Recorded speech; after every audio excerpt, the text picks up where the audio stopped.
Okay, sorry, I'm recording this in my car. My house is very loud right now, so I can't be in my house. All right, let's get right to it. What if I said I went behind my friend's back and I talked with one of his ex-talking stages without him knowing, and whenever he found out, he cut off our 5 years of friendship? Now, you might be thinking he's justified and that he's in the right and this and that, and you might have your own opinions. Well, honestly, I think it's a matter of point of view and that there wasn't a right or wrong in the situation. But I'm going to let you decide that for yourself after I tell you this. So let's get it started by who I'm actually talking with. This is my friend Presley. Presley was this 300-pound middle schooler, and I didn't really like him because I thought, you know, he's another funny fat guy, and there's certain archetypes in a friend group. So I didn't think we meshed very well because I thought he was funnier than me, and I was kind of a little bit jealous of that, but that's besides the point. And just over time, we started to hang out more because one of my friends decided, let's invite him to hang out. And so being around him, I really realized that I liked him a lot, and he was really a fun guy. And this blossomed into a beautiful brother-like friendship. I mean, he got me a job. We used to go to like Buc-ee's, if you know what that is, W gas station. We used to go gambling together. We made about $3,000 one time gambling, just us two. We had an amazing car ride back. We would go to each other whenever we had problems. It was the whole works. I mean, really, we were so close.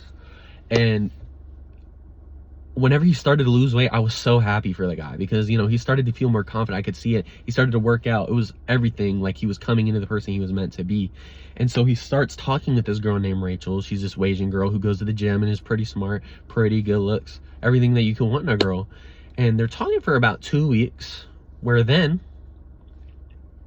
they randomly stop talking, and Presley's like, you know, we did this, we did that, stuff I don't really want to get into because it's kind of grotesque, but this grotesque rumor that he makes up, and it's called a rumor, I'll tell you why in a little bit, gets out to everyone at our school, and now they think that this girl is a hussy type character and is really easy to get around, and her reputation is kind of getting smeared a little bit by this guy's rumor that he's made up, right? So obviously she doesn't like him, and we don't like her because, you know, we rock with my guy, you know, who's this girl? But then we skip forward. This was in sophomore year. We go from sophomore year to senior year, where we're in an art class, and during lunch we would go to the other art class because my other friend has his girlfriend in there, and guess who else is also in there? Rachel. And so, you know, we start talking with her. You know, it's not really like, you know, just cordial because she's there. You know, if she wants to talk with us, we're not gonna just be like, don't talk with us or anything, like leave us alone. You know, we're not rude, we're nice people. So we talk with her, and we just start to realize, you know, this character isn't adding up to what Presley has told us about her.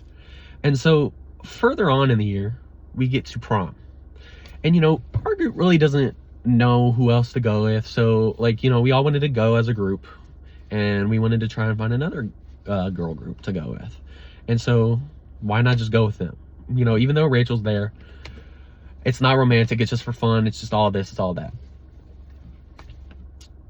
So we have prom, we do the whole works, we go to dinner, we do the dance, we do the after party, it's all that.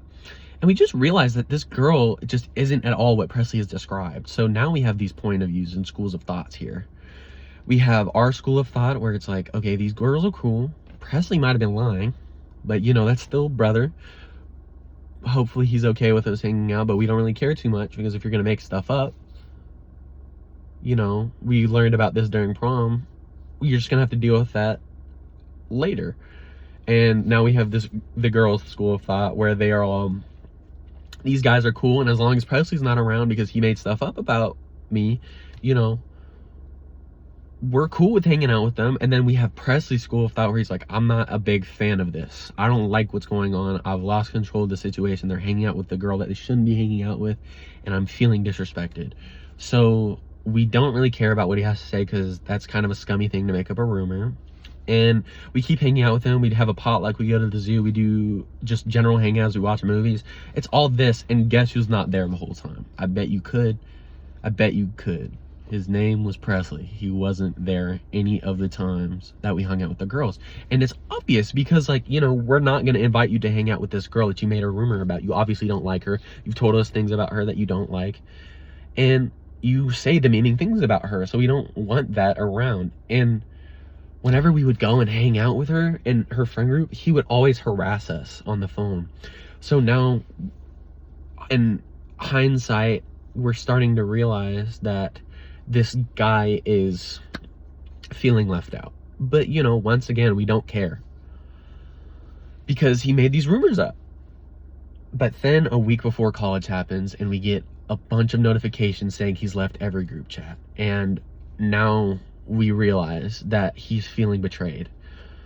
So after this school of thought has developed from this is not good, I've lost control, he's now in this school of thought and perspective of, I feel like my friends aren't my friends anymore. They're not respecting my point of view. They're betraying my trust by hanging out with them. And I don't like this, so I'm going to separate myself from them. But we're feeling betrayed that he would make something up about this girl who has nothing going on, and he's representing our friend group like that. And, you know, not necessarily to say that this is a one-to-one parallel, but I feel like Foofy's point of view, like, our group was Foofy, and how we would go to the other person's house, leaving Trevor behind, that being Presley, the other house being the girls. We're going there because we don't really see a problem with it. But Trevor, on the other hand, is feeling insecure, feeling problematic, feeling just all these negative emotions towards the dog. But when the dog really doesn't feel any type of way, like it's not personal. And that's how we felt. And it really sucks that he failed to realize that, but it gave me a new insight. Think of things as camera work. What's going to be in frame? What's out of frame? Are you right? Is there a right or wrong? What is there to really consider whenever conflict arises? Think about that.